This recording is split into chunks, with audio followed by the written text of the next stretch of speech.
শুনে নাই।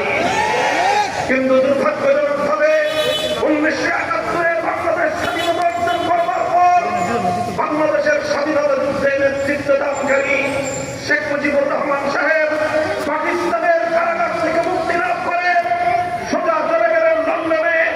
এদেশের মানুষ অধীর আগ্রহে প্রতীক্ষা করছিল স্বাধীনতা সংগ্রামের মূল নেতা লন্ডন থেকে তার স্বদেশের মাটিতে তিনি পদার্পণ করবেন।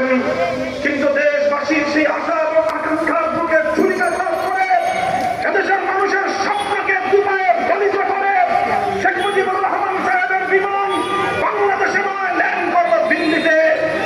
আজ তিনি বাংলার মানুষের কাছে না এসে তিনি গেলেন সর্বপ্রথম ভারতের তৎকালীন প্রধানমন্ত্রী শ্রীমতী ইন্দিরা গান্ধীর কাছে।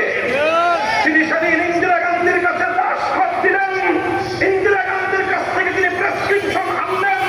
সেই প্রেসক্রিপশনের মাধ্যমে বাংলাদেশের মানুষের শত শত বছরের সংগ্রাম, তাদের ইচ্ছা এবং অভিপ্রায়কে দুবাইয়ে দলিত করে ভারতীয় সংবিধানের মূল নীতিগুলোকে বাংলাদেশের সংবিধানে বাস্তবায়ন করবার দাসখত দিয়ে বাংলাদেশের স্বাধীনতাকে ভারত মাতার চরম তলে তিনি বলিদান করলেন।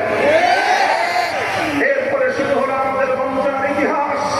এরপরে শুরু হলো 1972 সালে বাংলাদেশের মানুষের সেন্টিমেন্ট এবং তাদের অভিপ্রায় আর ইচ্ছার বিরুদ্ধে একটি ভারতীয় দালালির সংবিধান রচনা করবার কুখ্যাত ইতিহাস।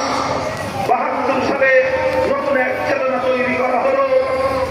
ধর্মনিরপেক্ষতার নামে বাংলাদেশের ইসলাম এবং মুসলমানদের ইচ্ছাকে গলা টিপে হত্যা করবার ইতিহাস। 72 সালে একটা সংবিধান তৈরি করা হলো। সেই সংবিধানকে কেন্দ্র করে নতুন একটা চেতনা দাঁড় করানো হলো। আদান শেষ করুন, ধৈর্য ধারণ করুন।